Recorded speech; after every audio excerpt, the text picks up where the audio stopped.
Okay, so to be honest, I have no idea what I'm gonna say. I have no script, and I just needed to do this. I feel like it has been a year, and I think it's time to process things. And one of the steps to process some things is to talk about it. And I'm someone that is hard to open up, so I feel like this channel has been helping me a lot with sharing my thoughts and my feelings and stuff like that. So that's basically what I'm doing here right now. So every little thing that I'm gonna share on this video is coming from the bottom of my heart. So I'm gonna be very vulnerable.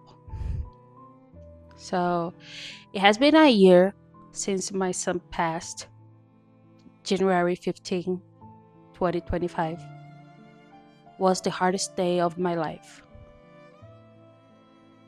I wish no one else in this whole world could feel what I felt.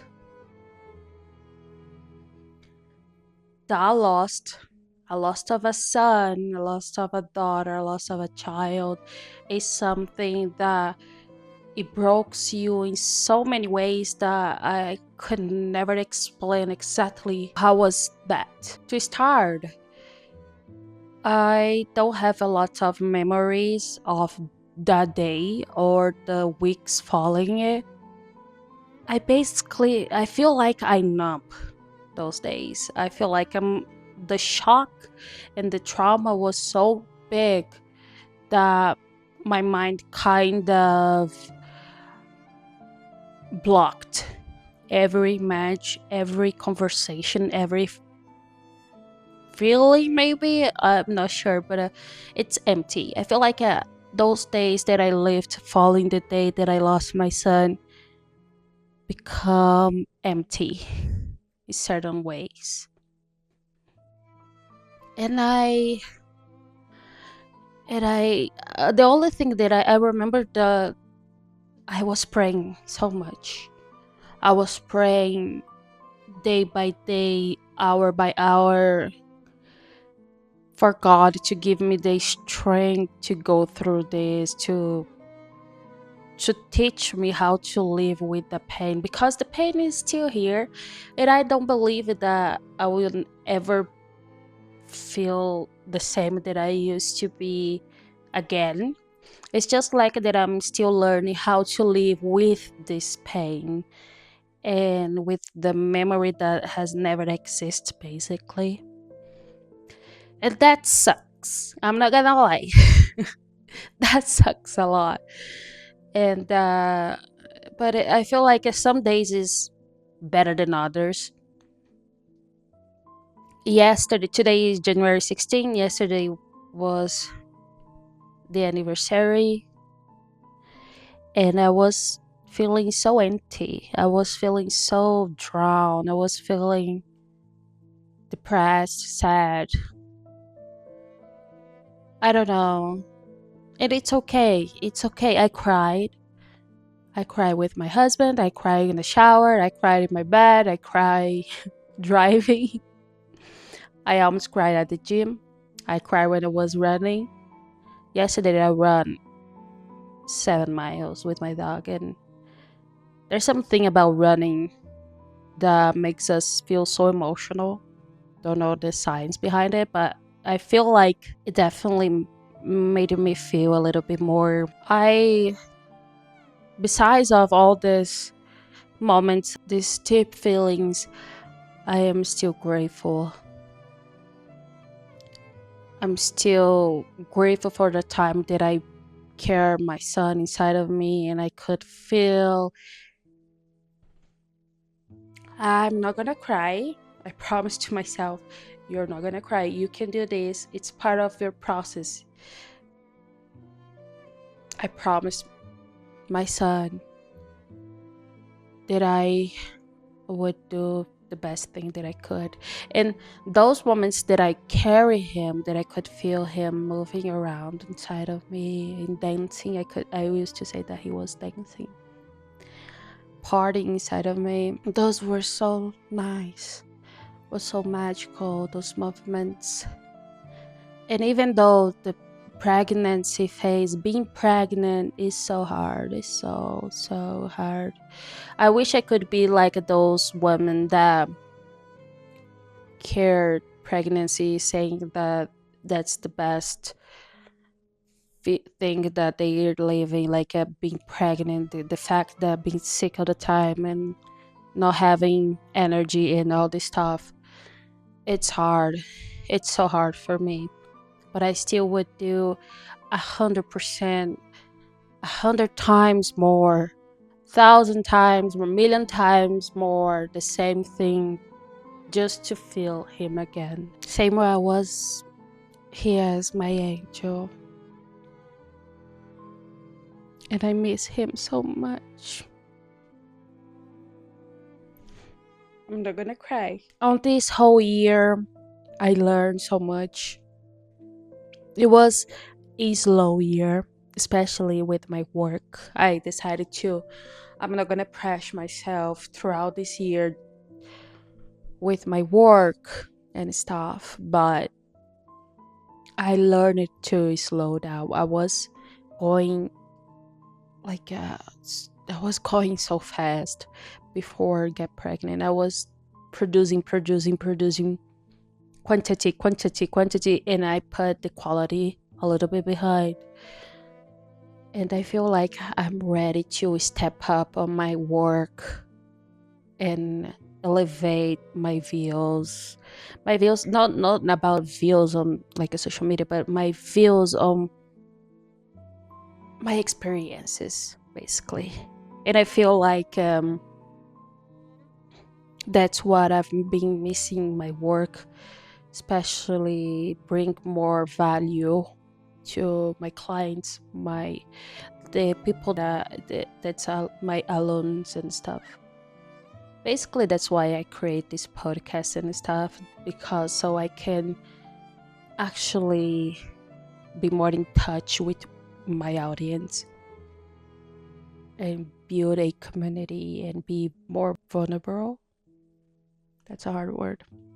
But yeah, last year I read a lot of books, especially non-fictional, which is those books that help you in some areas of your life.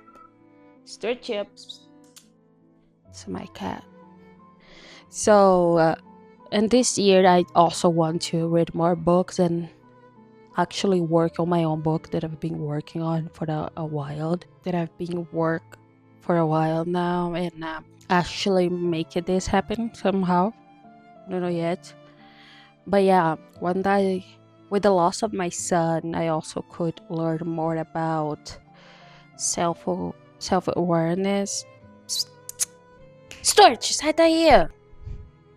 So basically, what I'm saying is, the last year was it was a year where I slowed down with my work, but I improved my awareness.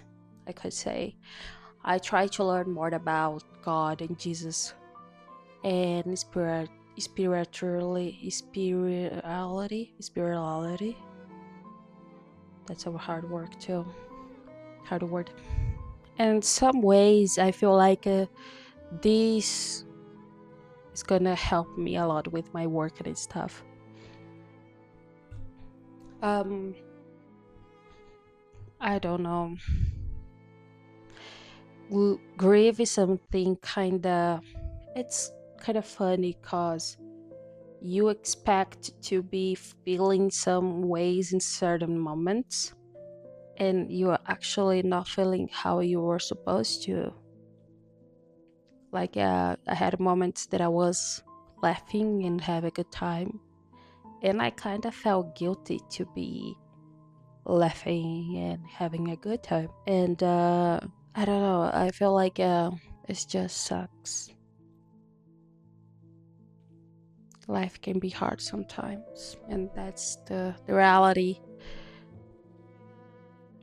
But losing my son also opened up my eye for maybe more opportunities to see the life in another way.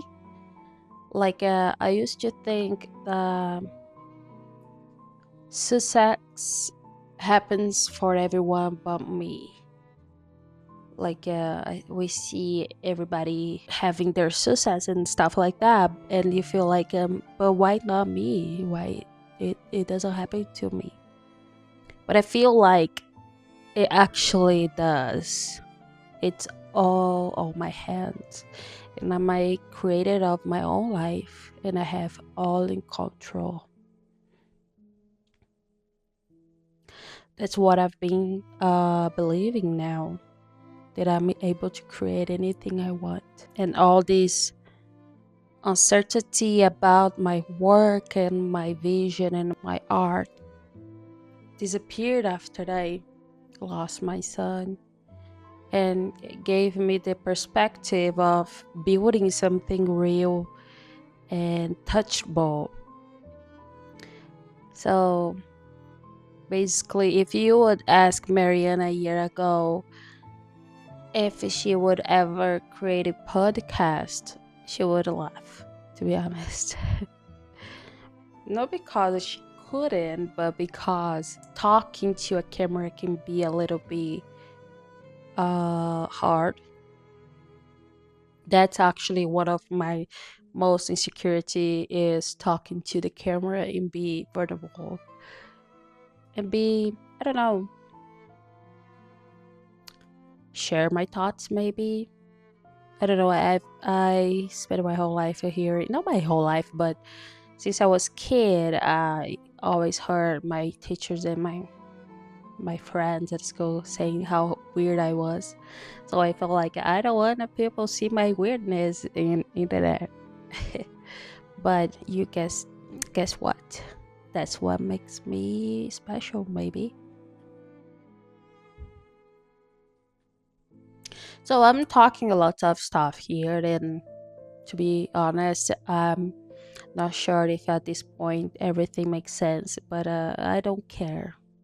I don't really care if that makes sense. I'm just putting everything that I feeling, that I'm thinking out there, and maybe in a couple of years I'm gonna look back and say, proud of you for keep going. So I just wish that I could also go back to the Mariana back there and say, just keep believing that you're gonna do what you want to do for your life. Because I remember the first time that I decided that what I wanted to be when I grew up. I think I was 4. I was drawing, and then I remember a friend or someone in a school asked me what I want to be when I grow up, and then I said I want to be a artist. And guess what? I am a photographer, and not just a photographer. I'm a creative portrait photographer, which means all my photographs are based on to creativity. Lots of color, a lot of uh movements, colors, and all the good stuff. But yeah, guys, I'm glad you stay until now and watch all this and being here. We are growing little by little, step by step. And if you like this video, if it does something makes sense for you, please leave me a comment, like the video, subscribe to the channel, be part of our family, and thank you for being here. I really appreciate it. And I'll see you in the next one.